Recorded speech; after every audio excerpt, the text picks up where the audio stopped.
Once described as the world's greatest living explorer in the Guinness Book of Records, he's an adventurer and holder of several endurance records and the only man to have ever travelled around the Earth's circumpolar surface. I'm sure you'll be able to draw a connection between his observations about nature's most dangerous and difficult challenges and the day-to-day hurdles that we all face. So please join me in welcoming Ranulph Fiennes.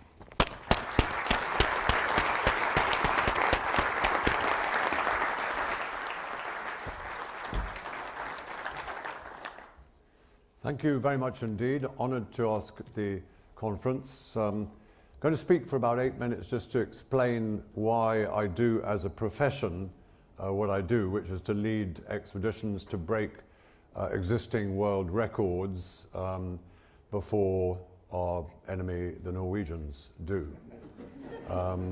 Even though you can plan for years and nobody will pay you a penny for doing it. So it's a pretty stupid choice of profession.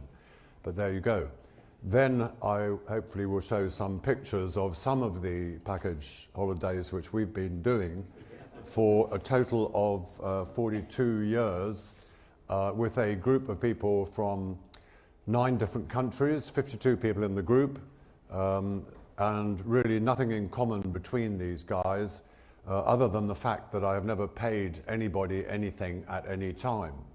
So there is no sort of financial motivation, and yet they are still coming 40 years later.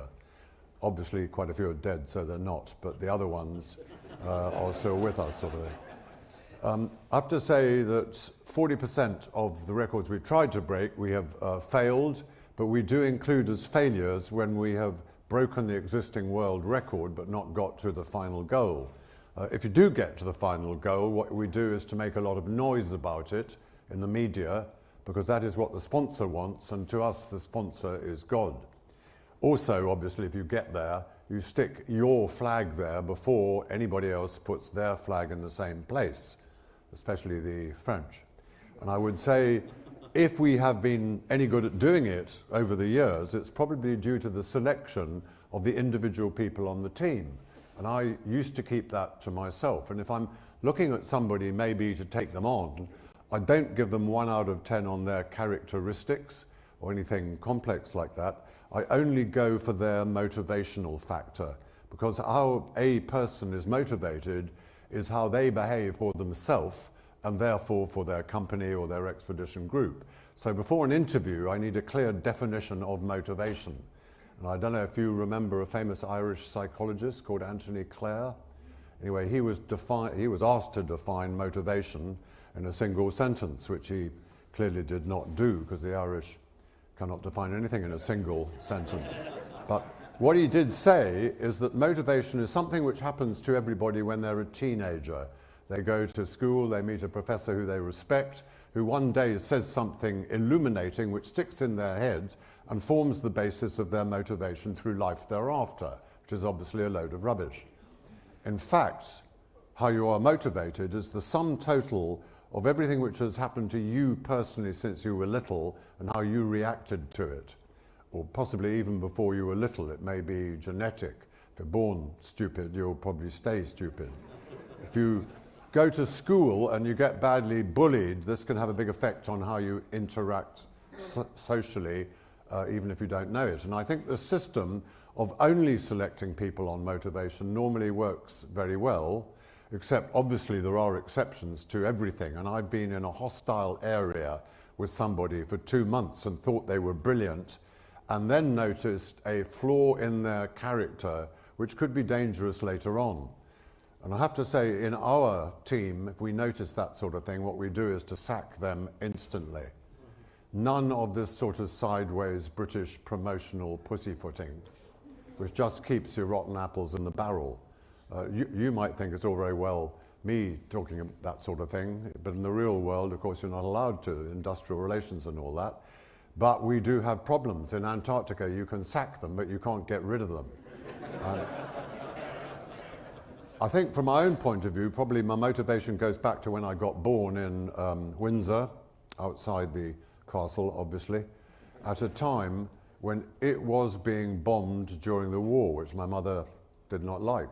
So she moved all of my sisters and me, aged 1, out to South Africa for 12 years without consulting us.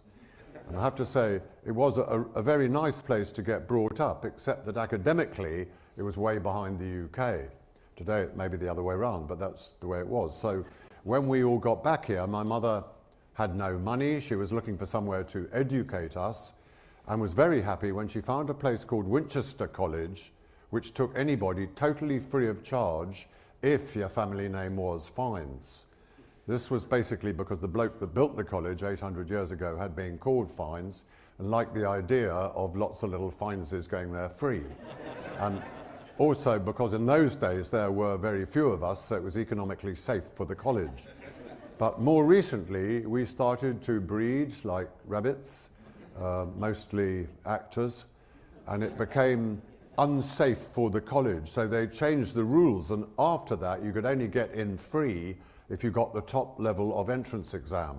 And due to my African background, I got the bottom level, and they would not accept me, to my mother's disappointment.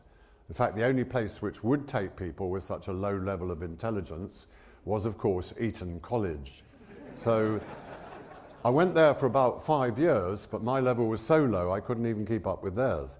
But luckily there was boxing, which did not require too much intelligence, and also, of course, stegophily.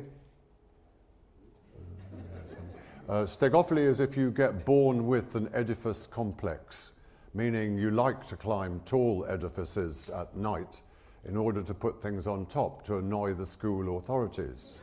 And over those 5 years at Eton, I learnt, I think in the 1950s, British architects stopped using proper steel drain pipes outside buildings, switched to plastic ones which very often break when you get up to the 4th floor. So from an academic viewpoint, therefore, Eton was not a total waste of time. But going back to motivation, my mother realised that if I stayed there, I wouldn't be able to do the only thing that I wanted to do since I was little, which was to become the commanding officer of the Royal Scots Greys Cavalry Regiment, which my dad had been commanding when he got killed in the war. In his day, this regiment had 600 grey horses, quite romantic, and also in order to get to be a regular British officer, Sandhurst, you did not require things called A-levels. But by the time I arrived on the scene, the regiment had switched from horses to tanks, even though it was the British Army, and also you couldn't get to Sandhurst if you didn't have your A-levels. So my mother removed me from Eton because she knew if I stayed there I would not get them. Places badly designed for getting people A-levels. And I was sent to a famous place in Brighton called Davis's. And if you went there, when you came out the other end, you definitely had your A-levels. And I'm not at all proud of having broken their record.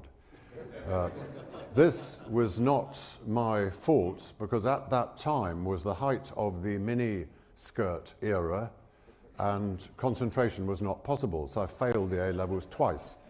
But obviously, if you can't get where you want, like Sandhurst, you've got to find an alternate route. And I found a place in Aldershot called Mons Cadet School.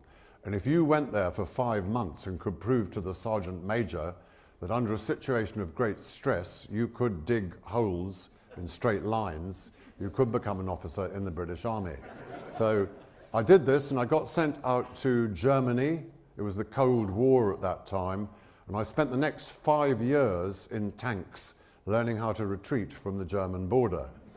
Did not practice advancing, which got pretty tedious.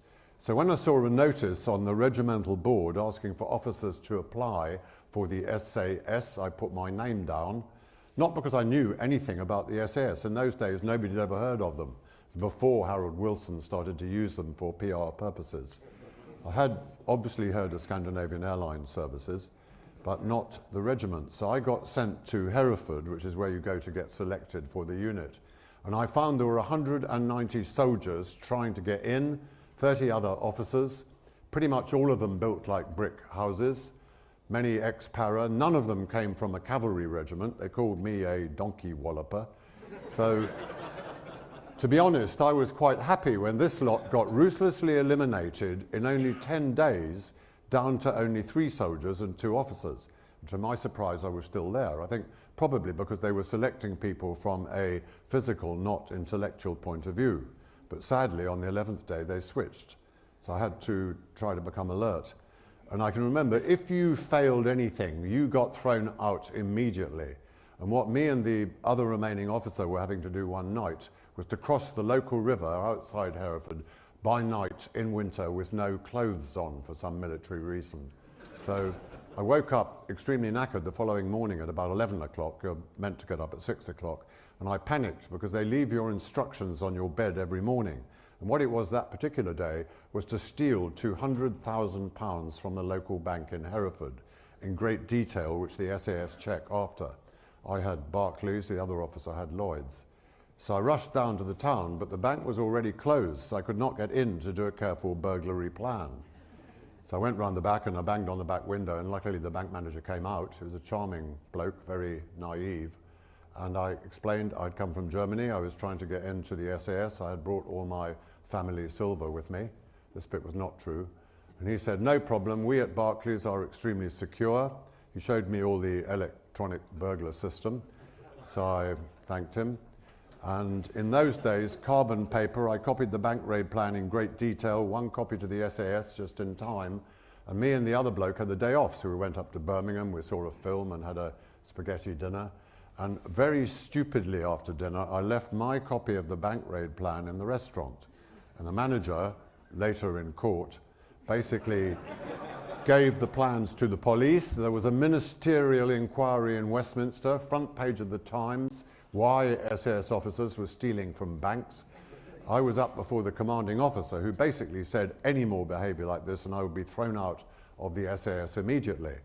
So for the next year or so in the regiment in different parts of the world doing different things, I behaved pretty well.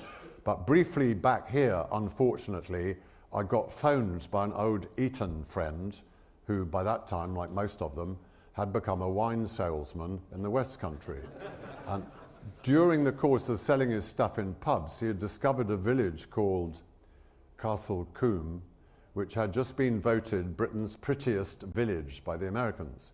And it was being attacked by 20th Century Fox, making a film in this beautiful village called Dr. Dolittle, which involved turning the trout stream thatched cottages into a dirty Great Lake for filming, using a 20-foot high concrete dam, ruining the village. And my friend decided to bring this outrage to the general attention by blowing up the entire concrete dam the night before the film started. It's a good PR plan. Unfortunately, the police got to hear about it, so they put Alsatian dogs all over the dam. But my friend had been at Eton, so he was up to that one. What he did was to rent 8 Alsatian bitches in order to put them upwind of the dam. But at the last minute, the bitches failed to turn up, so he phoned me to ask if I would stand in. Because I had just completed an Army explosives course where you learn to blow up as much as you can using as little as possible. And I was pretty good at this, so I had a lot left over at the end of every day. It seemed stupid to give it back to Her Majesty, so I put it in the boot. And 2 months later, the boot was full and sweating. And what better way of getting rid of it than this public-spirited gesture? Unfortunately, everybody was caught. I was not physically caught. I'd been doing another army course on escaping from dogs by night. But they had the car numbers. I ended up in Chippenham Prison. I was on police probation for 6 months. I was thrown out of the SAS, back to my own regiment, who was still retreating from the German border. Well, I put up with that for about another year, and then I saw a notice on the regimental board asking for officers to apply for SAF. You may not remember, but back then world Marxism was doing extremely well. They had just chucked the Brits out of the Yemen and were about to move into the Oman in order to block 80% of the free world's oil coming out of the Gulf. Therefore, the socialist Prime Minister here agreed to send the Sultan of Oman a massive show of military strength, which he did. There were about 9 of us at that time. And I can remember applying to the colonel for the job, but all the other applicants were coming out looking unhappy because they